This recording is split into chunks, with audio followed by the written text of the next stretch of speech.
Part 2 coming up, people. Now we're here. My family were Scottish Highlanders. In the book Nature Knows No Colour Line by J.A. Rogers, page 79, McCritchie adds, the legends and history of the Scottish Highlanders are both witnesses to the existence of purely black people there. Oliver Cromwell took away the divine right to rule and replaced the divine authority with a public custodian.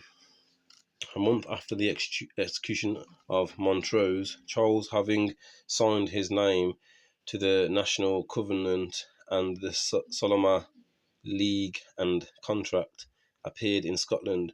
Oliver Cromwell invaded my family's land with the English army in July 1650.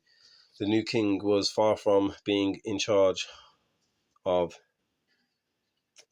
affairs. Extreme Presbyterians were in control and continued excluding those who had fought for Montrose. Okay, that's that history, and then there's some secret society information on the serpent.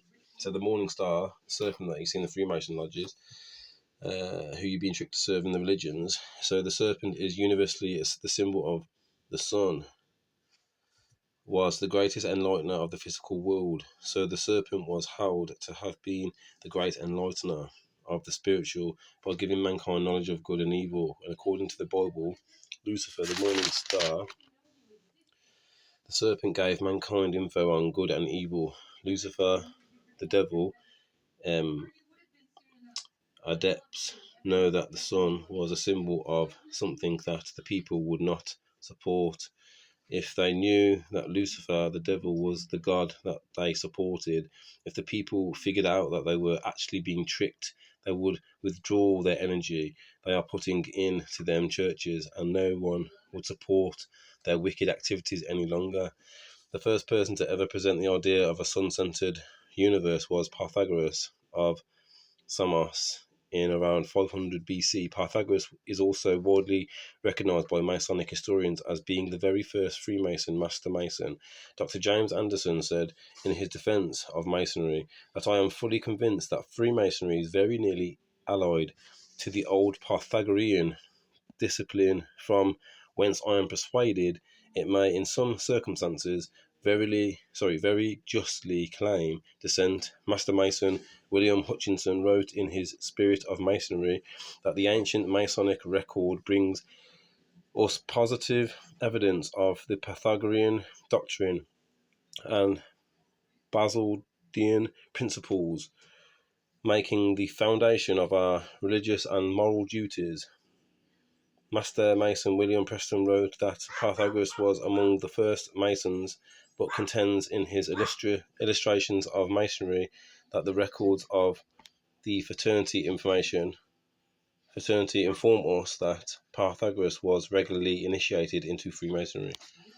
That's done. That's all the book reading part, where the notes reading's done. Now, I'll show you some books. So you've got this book here, Memoirs of the Secret Service of John Mackay. He was a spy who went to spy on the Jacobites in my family in Scotland. Gives like a detailed description of how they looked. Today we're looking at Heneage Finch Lord Guntfrey, is second son of my Lord Chancellor Finch, brother to the Earl of Nottingham, and was solicitor to King James II. Okay, so how has the spy described him? He's a tall, thin, black. I don't know what that says. Near 50 years old, but yeah, he's black. Melanated. That stuff was whitewashed, don't forget, people, man.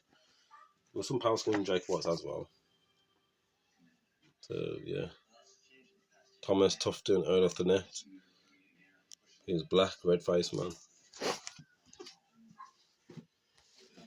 In this book here, Jacobite Gleams from State Manuscripts, 1700, scholarly backed. A poem. Just going to read. So, it goes on to read about the Jacobites poem. Wrote a poem composed on ode to excite compassion for the unhappy rebels. They call us rebels, like on Star Wars, rebels and the clones, remember? After he had published his famous poem, How Sleep the Brave, in honour of the royalists who had fallen in battle, yielding, we are prisoners of war, man, we are prisoners of war, I'm trying to trick you. Fielding, on the other hand, had took up, can't pronounce that, forgive me, dyslexic, autistic, and ADHD. See,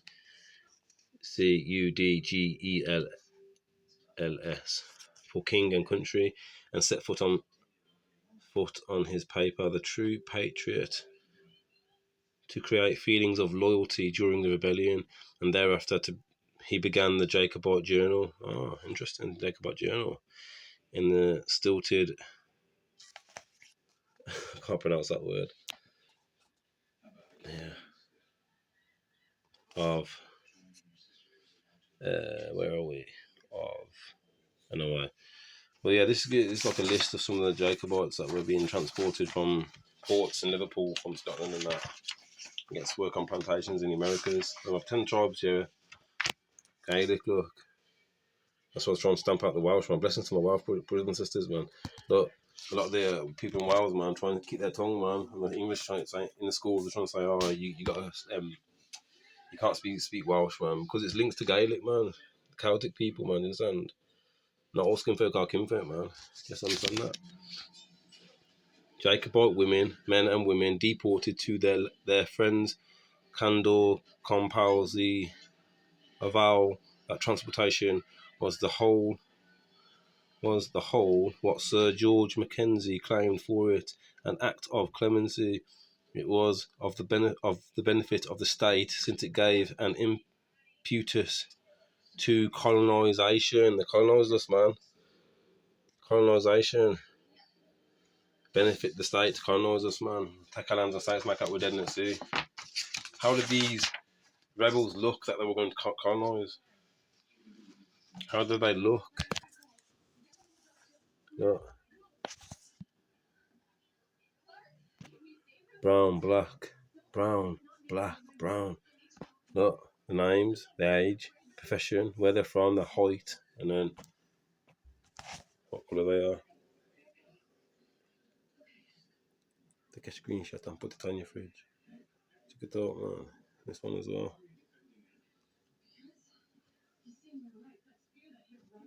(18) Inverness.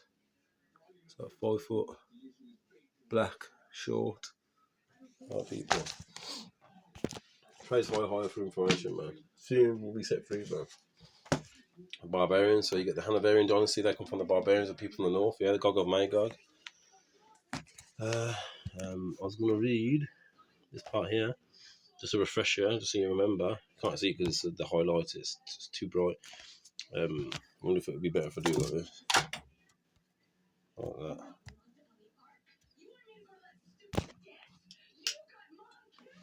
That's cool, actually. That's good like that, don't it? That candlelight, man. Outside modern Germany and Scandinavia, not many people are familiar with the culture of the Germanic peoples. This is the Power Arabs, the Turkic people in the north who came and invaded our lands. Before their great migratory movements, the Franks, the Alemanni, the Goths. So in etymology, Goths, yeah, I found out Goths can be linked to Gog. Okay, Gog of Magog in scripture. If they are known at all as remote as the Maasai or the Maya, this is unfortunate but not altogether surprising. Like the Celts and the slaves. Rome had numerous slaves who overthrew them. Okay, and they whitewash everything, man. The Germans have never been lost and dramatically rediscovered. Okay, this is their history, man. The people from the north, man. It says, I'll put the light back on. It goes on to say, the writer attempts to describe the way of the life of the early Germans is bound at the outset to make it clear who his Germans are. Mine are the people who inhabited northwestern Europe, beyond the frontiers of the Roman Empire. Okay, they took over through Rome, man. The barbarians, the people from the north, the Power Arabs, man. They came into our lands. Webb says 1828. Dictionary definition of all Americans, good tribes from the Europeans. Don't forget, Louis Titurius was taken with Christopher Columbus, man, to communicate with the tribes already there, man. Ancient Knows No Flow Line by J.R. Rogers, 1600s, scholarly back. Just going to show you a few coat of arms, man. So this is Central Europe. We got kicked out of our lands, man. They seized us on our lands and kicked us out. Not from Africa, we're not all from Africa. I encourage my brothers and sisters who are indigenous to Africa to stand up and claim your control back of your land as well, and Australia, man, all over the world, man, all my people, man. This is German.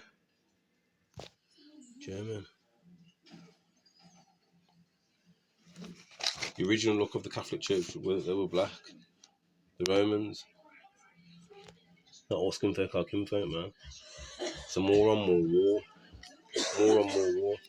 So let me show you this page now, right here. You got page 92. Excuse me for the noise in the background. Page 92. You got Saracen.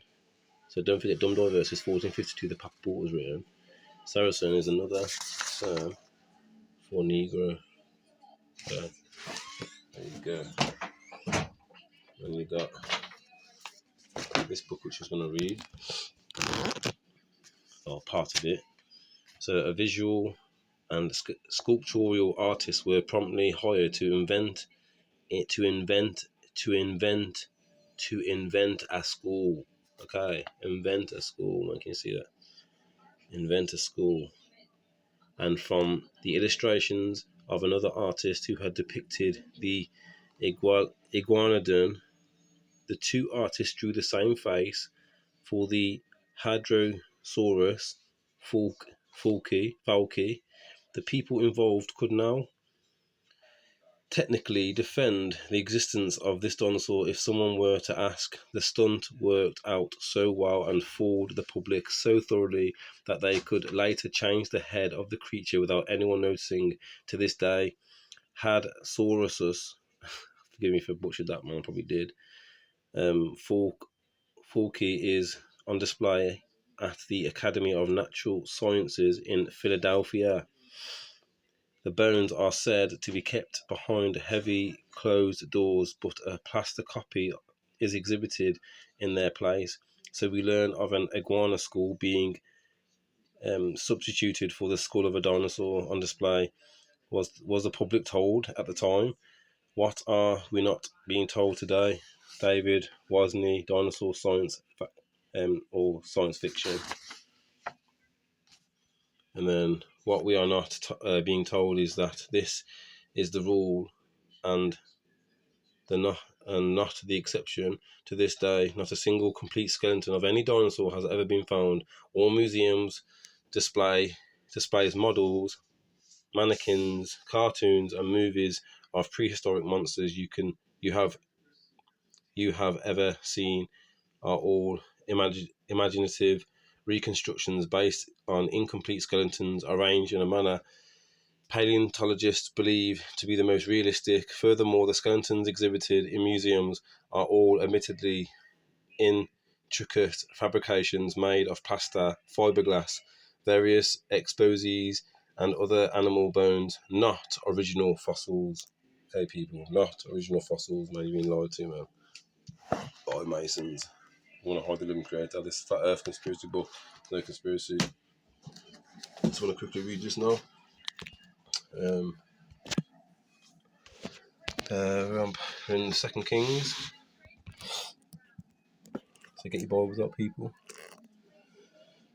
Abner and Joab make peace. So if you haven't seen what I was reading before, go and check it out or read it for yourself, people, man. Verse 25 and of chapter 2. And the children of Benjamin gathered themselves together at Abner, and being joined in one body, they stood at the top of the hill. And Abner cried out to Joab and said, Shall thy sword rage? Shall thy sword rage unto the destruction? Knowest thou not that it is dangerous to drive people to despair? How long dost thou defer to bid the people cease from pursuing after their brethren? And Joab said, As Hiah lives, if thou had spoke sooner, even in the morning, the people should have retired and pursuing after their brethren.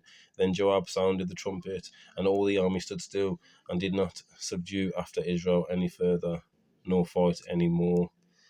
Burial of Azazel, and Abner and his men walking all that night through the plains, and they passed the Jordan, and having gone through Bethron, came to the camp, and Joab, returning after he had left Abner, assembled all the people, and they were wanting of David's servants 19 men besides Azael.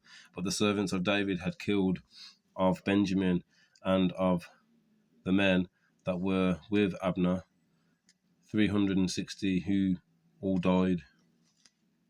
And they took Azael and buried him in the sepulchre of his father in Bethlehem.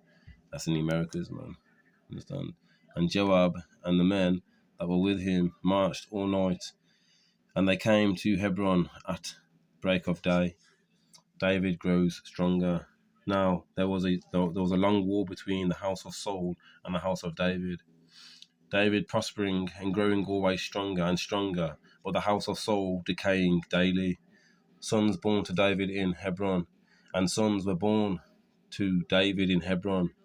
And his firstborn was Ammon of Achinom, forgive me, I can't pronounce it properly, the Jezreelites, and the second Caleb of Abigail, the wife of Nabal of Carmel, and the third Absalom, the son of Maachah, the daughter of Tom May, king of Gezer, and the fourth, David's busy back in the day, man, he's busy.